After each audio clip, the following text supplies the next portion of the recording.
Well, obviously, we're very pleased.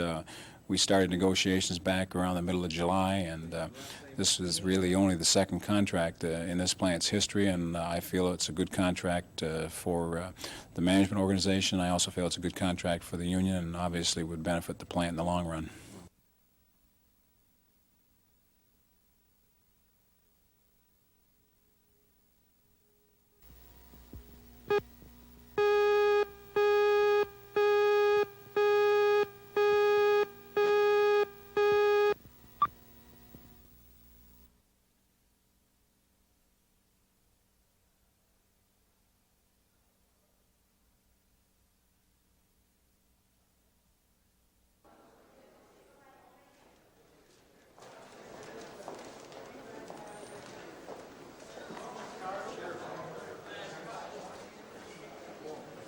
I can't think of anything more despicable in my entire life as a person or as a prosecutor of someone who has the care and control and custody of their own children and their nurture, and they're bringing them up as good, strong individuals to do something that would not only physical abuse to the children, but the psychological trauma that they've suffered over the years has got to be just absolutely devastating.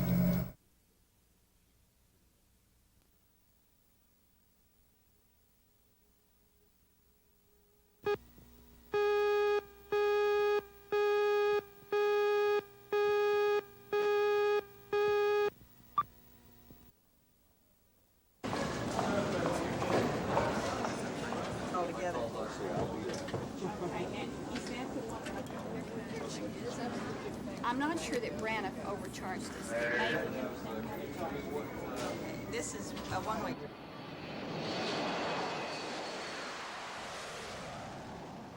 Well, I knew when I came back in March that it was a calculated risk that they could make it or not.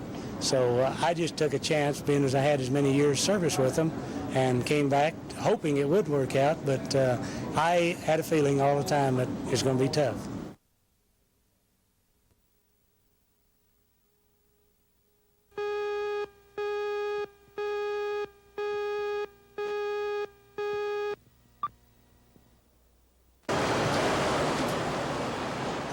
Today is a regular 16-hour production day at Oklahoma City's General Motors plant. The city facility has enough parts to make it through tonight's second shift.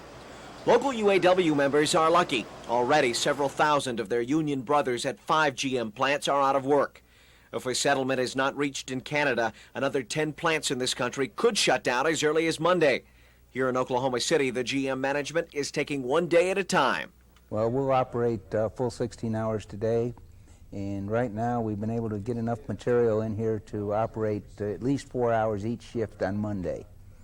Hopefully, with the settlement by Canada over the weekend, and if they're back to work on Monday, we'll probably have to be down Tuesday and Wednesday, but back to work on Thursday.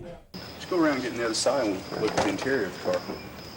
Another problem is product. A production slowdown couldn't have come at a worse time for General Motors. The automaker is posting record profits.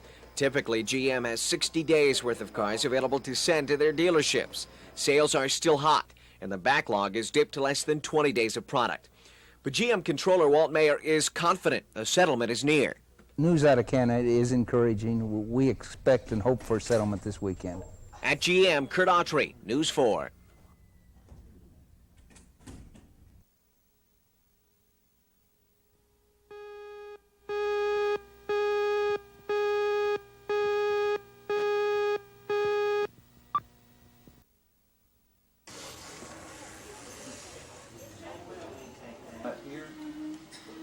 That's 1 year, watchman. You're welcome. Yeah, next time covered.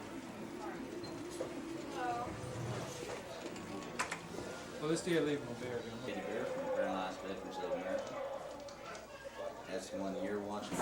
I think that it probably, it would give a ray of light to them, because they don't realize, they think maybe their life stopped, and maybe if, they see people that can get out and communicate and do well in life in a chair, it should mean a great deal to them.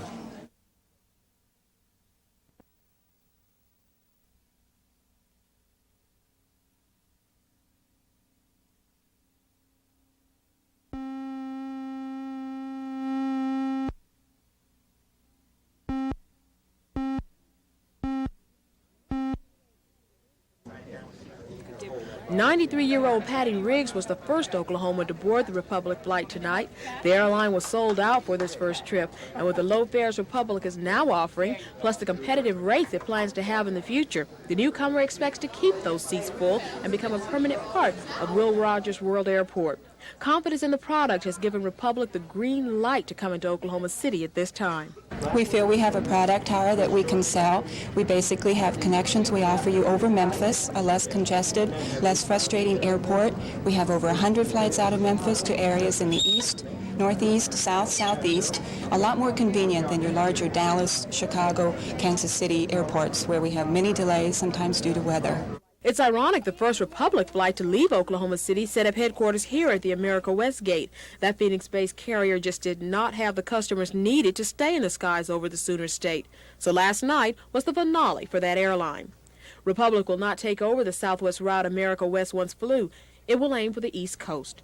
Tara Haskins, News 4 at the airport.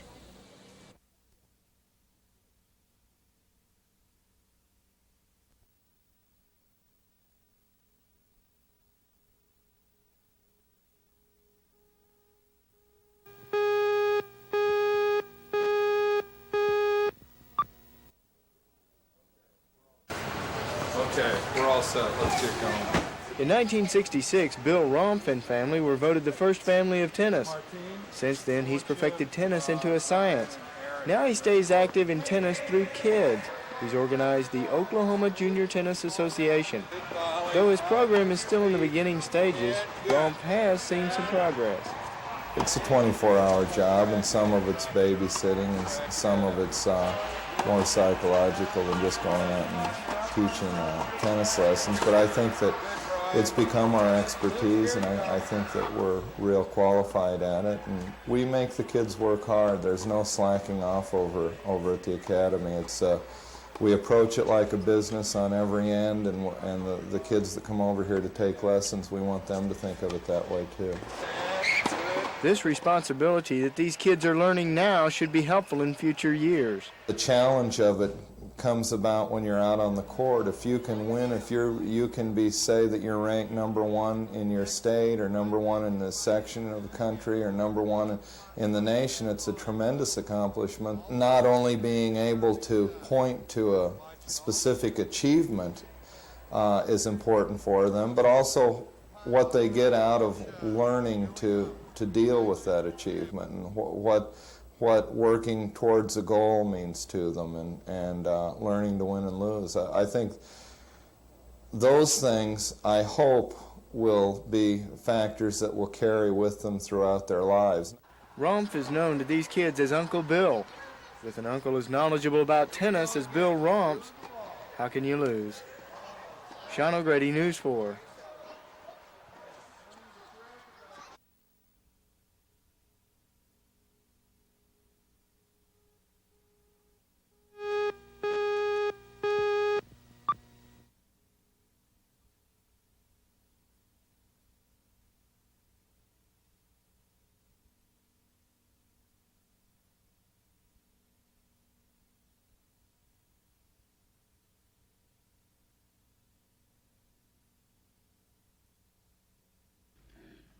We are very pleased this morning to have Pastor Norbert E. Kablitz for uncontested continuance. And I don't know that the theater owners intend to show any lewd movies. But on the other hand, before we change this ordinance, I would sure like to see staff take a closer look at it, and if in fact that's what's going to happen, can we tie them into perhaps having an adult entertainment permit?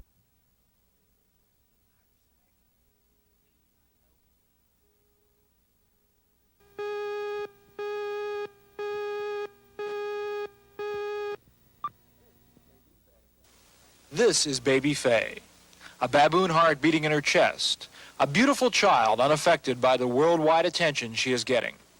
The bandage on her chest covers the incision from the transplant operation. She is inside an oxygen tent, but breathing on her own, and doctors say all her vital signs are excellent. Today she began sucking on a bottle. Despite the child's continued health, the argument about whether the transplant should have been performed continued today. There is an operation to try to correct the heart defect baby Faye suffered at birth. But doctors here at Loma Linda University Medical Center say it is not much good. To the best of my knowledge, there's no procedure which has shown that much promise. But the physician who developed it disagrees. The operation is therapeutic, and it's therapeutic in the sense that without surgery, there is 100% mortality. With the surgery, I think we can offer better than a 50% survival. The argument is significant because the use of baboon organs for transplantation is such an unusual procedure that even the doctors at Loma Linda are not hopeful about baby Faye's long-term chances of survival. I think they are limited. I think realistically we're excited about the fact that the baby survived to this point in time. Doctors say the next few days are critical, a time when the baby's body may begin to reject the new heart. Robert Bazell, NBC News, Loma Linda, California.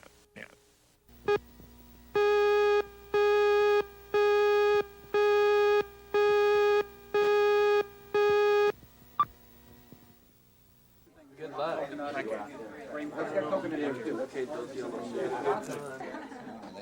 bleep that out.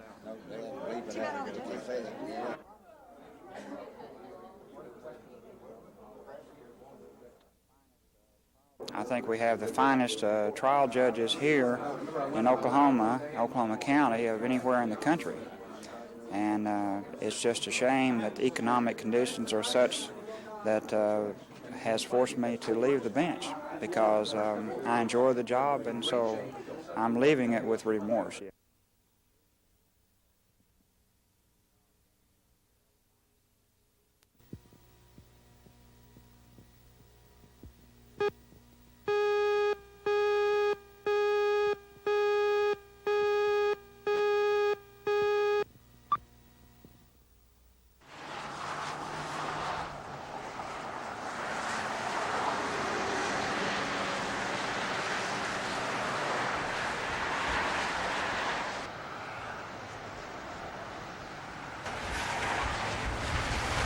Hopefully, it'll help if once people are aware that it is the law that they drive in the right-hand lane when they're going less than the flow of traffic. If they're not in a hurry, if they're just taking their time, drive in the right lane and let the other people move with the flow, and it'll cause less congestion, less rear-end accidents, hopefully. And it'll give us a tool that we can get the people out of the left lane.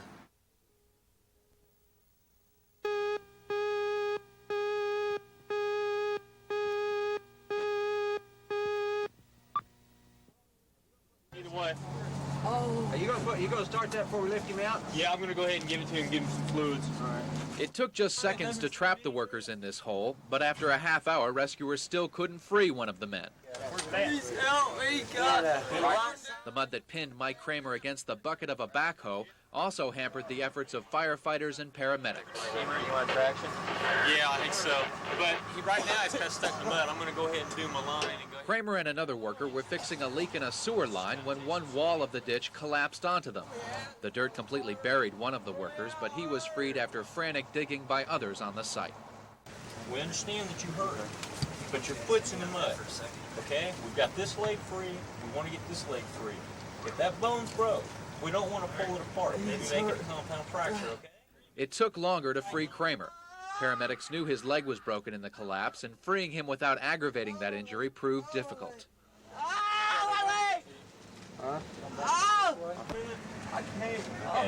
But as hard as it was for paramedics to free Kramer, it was harder for fellow workers to watch, especially when the trapped man is also your brother-in-law. It got to me a little bit, but just made me dig a little harder to try to get him out of there. I don't know, it is real scary. You know, you always supposed to be prepared for it, but it's such a small hole, they really didn't have that much room to move when it happened to them. Granger also says the workers couldn't have prevented the collapse because they couldn't tell the wet dirt wouldn't hold up. He adds that after watching the accident, everyone on the site's just glad the injuries weren't worse. Bob Donaldson, News 4.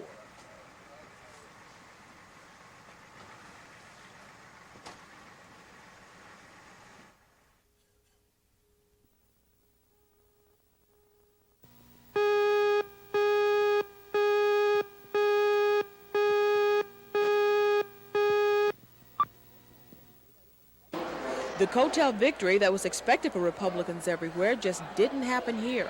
Oklahoma Governor George Nigh says the victories that occurred were personal. I don't want to take from the Republican victory because they've won a strong Republican victory for president. But I would say more nearly it's a victory personally for Reagan, and it's a victory personally for David Boren. There are personal victories. There are not many strong party victories going on right now. Nye says people of Oklahoma don't play follow the leader when it comes to voting. Independence is just what the Sooner State showed last night. When the votes were in, Democrats won in almost every major race. Senator David Boren is happy over the prospect of a second term in Washington. The senator says he expects a change to come over the Democratic Party, and he knows he has a lot to live up to with his constituents. It just means more to you than anything else to have this kind of vote of confidence from the home folks that you care about so much. And I'm just going to go back and work even harder to try to be an effective senator for our state. On the Republican side of the Senate race, Don Nickles retained his seat and is anxious to get back to work. I think it's definitely sending out a strong signal that, yes, we want a strong national defense. Yes, we want to get a limit on federal spending. We want a balanced budget. A lot of these things were big issues in the campaign, and I hope that we'll have some success in actually implementing when we go back in session. In the congressional races, this is how candidates fared. In District 1, Democrat Jim Jones was the winner, as was Democrat Mike Sinar in District 2. In District 3, Democrat Wes Watkins won, and in District 4, Democrat Dave McCurdy took home the spoils. In District number 5, Republican Mickey Edwards retained his seat, and in District number 6, Glenn English was the victor. In the race for Corporation Commission, Democrat James Townsend says being honest with his supporters during his first term is the reason he was reelected. The commission is not a popular agency, and when we get in the appropriations process, it's very difficult for this commission to compete with common school education and roads and highways, agencies that are popular. But it is critically important for the people of the state of Oklahoma that the Corporation Commission be funded so we can develop the best of professional staffing to compete with those industries that we have the responsibility of regulating. One thing is apparent, many people took this election seriously. Tara Haskins, News 4.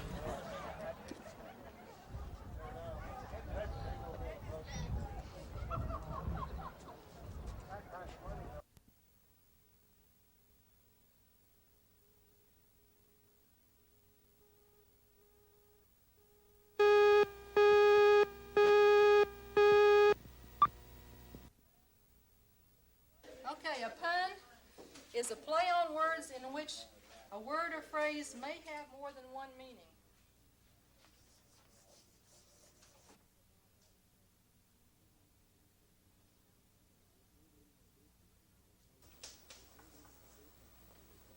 If we do not do something to replace that $125 million, then we are talking about having to not renew the contracts for thousands of school teachers in this state, possibly for the closing down of some college campuses, and for the laying off of several hundred, if not thousand, other state employees.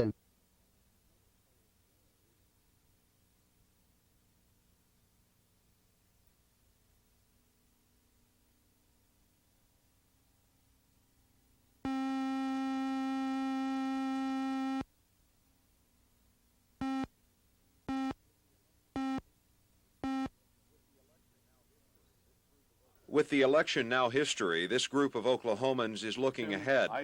A House Committee on Long-Range Planning met tonight with the public to harvest ideas and get a sense of direction. The so-called town meeting was designed to give citizens a direct voice in state government. What should the goals be for our future? What direction do they want to see this state take? What's the vision for the year 2000? Where are we now in assessment? How do we get from here to there? Industry and how to attract it to this state. A major topic of discussion tonight. Citizens and community leaders both anxious to see business grow. Agriculture. How can state government help that important part of the economy prosper? Another key issue at the town meeting. And education. How can the system be improved on the lower level? And how can the schools be more adequately funded on all levels?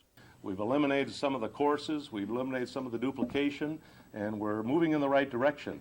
But in the end, we've got to provide, I think, more revenue to the state in the area of education. The overriding reason for these town meetings is not just to test a mood, but to get ideas and the right approach to avoid future revenue shortfalls in this state. Dan Slocum, News 4.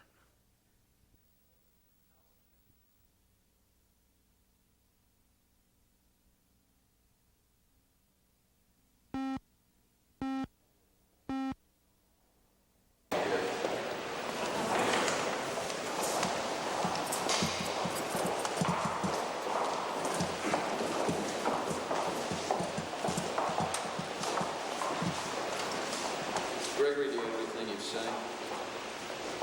Any comments, Mr. Schwag? Do you feel like it was an unfair verdict? What's going through your mind right now? If you have something to say, it's your chance. This is the only chance you're going to get to say something if you want to say it.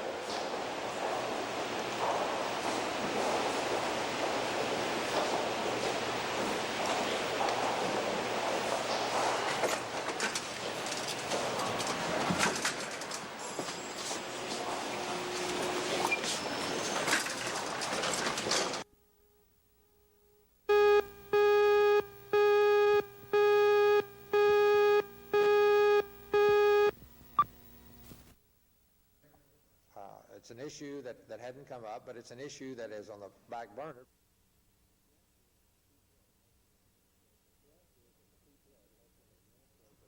My recommendation at this time would be not to. The thrust is that the people are electing an administration based upon the campaign and upon the programs and the policies that they wish to be in effect. I think this would strengthen the office of governor as well as the office of lieutenant governor, and I recommend that the legislature submit it to a vote of the people.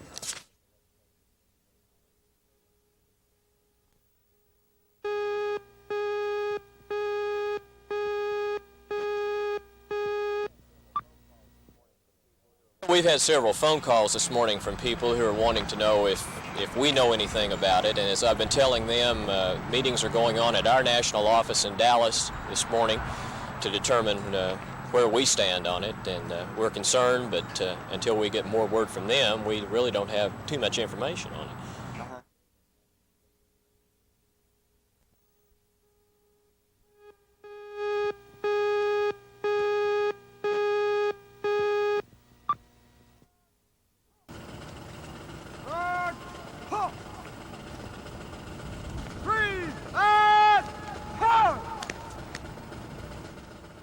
They remembered America's veterans on the state capitol grounds today, but there was something missing, something organizers had very much wanted here today.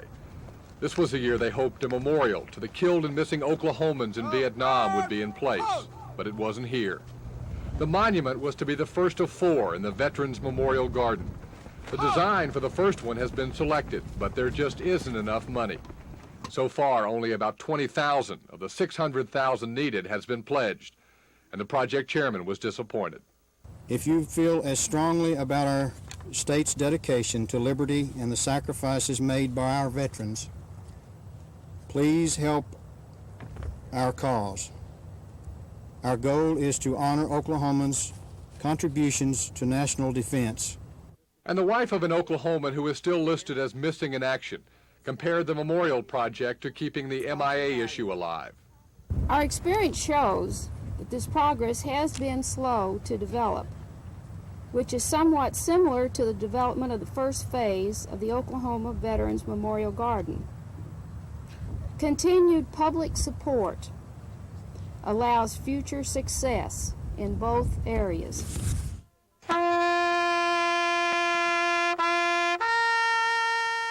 Some also seem disappointed that even though the service was held at the Capitol, no legislators showed up for the ceremonies. The organizers of the project say they won't give up and hope they can unveil the memorial next Veterans Day. Jeff Fowler, News 4 at the state capitol.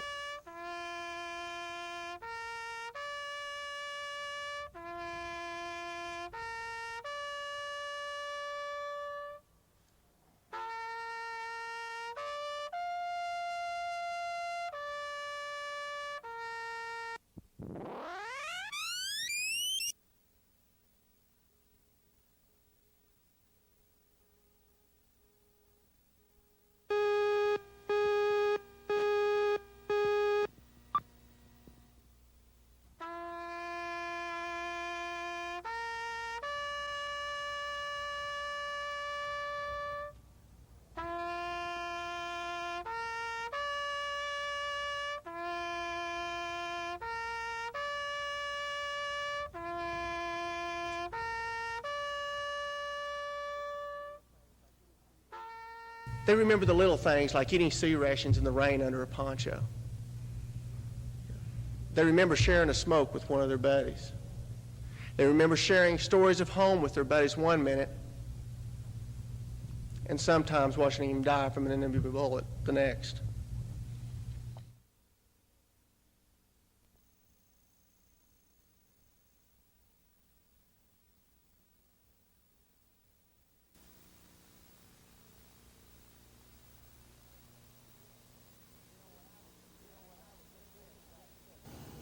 You know, when I was a kid and got sick, they either gave me medicine that was bitter and burned, or they gave me an enema. And the best thing I knew to do was get under the bed. Nowadays, you know, though, the medicine tastes pretty good. Now, the good news is these improved flavors make it a lot easier to get almost any medicine down your child. However, it may taste so good that he'll want to finish off the bottle when you're not watching him and poison himself. And the same is true of vitamins. Unfortunately, if the kid gets one every day at breakfast and you keep him on the breakfast table, you really shouldn't be terribly surprised to find Johnny sitting in the middle of the table eating all 60 of them, because they're fruit flavored and taste good and they're his medicine, and they're basically there for him to get into. This is not to say, however, that the medicine has to necessarily taste good for your toddler to get into it. Far too often we run across examples of children getting into the medicine cabinet and gobbling down handfuls of whatever's available. If this happens, you should immediately call your local poison control center. For most overdoses of this type, the antidote is to induce vomiting. That's where the syrup of Ipecac comes in handy. It's an over-the-counter drug that'll make a doorknob vomit. Ipecac, if you have little kids, if little kids come to visit you, you got friends with little kids, if you got grandkids, if a little kid darkens your doorstep once in a decade, you really need a bottle of this. Now, obviously, the best solution to this problem is don't let it happen in the first place. Keep medications out of the reach of children. If necessary, lock the medicines up. And when it comes to toddlers, you can't trust them. They'll get into trouble every time. Take good care of them. I'm Dr. Red Duke.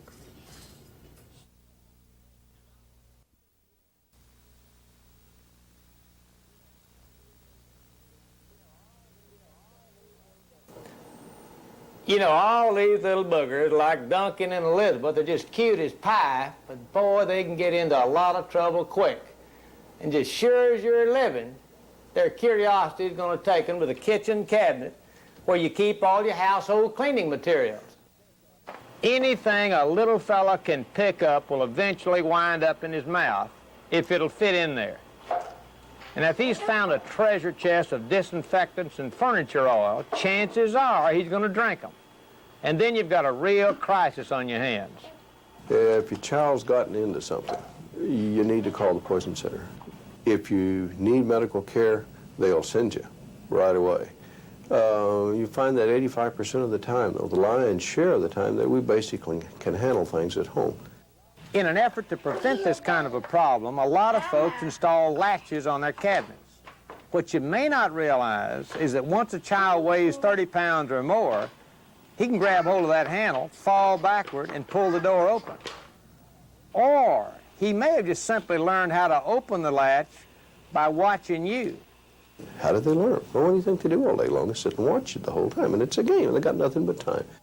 Now, to be totally safe, you got to keep all household chemicals completely out of the reach of children. If they're climbers, I'd put latches on the door. They're cute, they're bright, and most of all, they're determined. And sure enough, when you least expect it, they're going to get into some real trouble. So take good care of them. I'm Dr. Red Duke.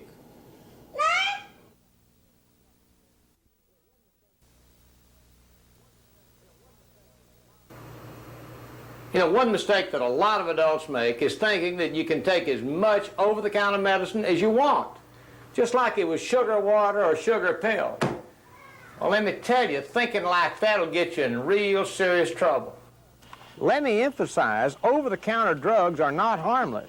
Cough suppressants, cold formulas, and even aspirin can cause serious problems. In fact, they can kill you if you take too many of them. Acetaminophen, the aspirin substitute, even kind to your stomach, doesn't upset your stomach like aspirin. But if you push the dose, and you don't have to push it too hard, you find that they're really tough on the liver, and they can really eat the liver up. And unfortunately, you don't have any real symptoms until you get out to the point that it's kind of hard to help. Antihistamines are used almost as much as aspirin nowadays. At the prescribed dose, they make you a little sleepy. But if you take more than the prescribed dose, these little tablets can send you into convulsions. Even something as basic as iron tablets can be extremely toxic if you take too many. These are just a few examples of literally hundreds of non-prescription drugs that people buy and consume on a regular basis. Every one of them is dangerous if taken in excess. You have to be careful and sensible. You know, we take a lot of things in life for granted, and one of them is medicine. Now, medicine will not cure everything, and taking a whole lot is not better. When you're dealing with medicine, be frugal and very careful. I'm Dr. Red Duke.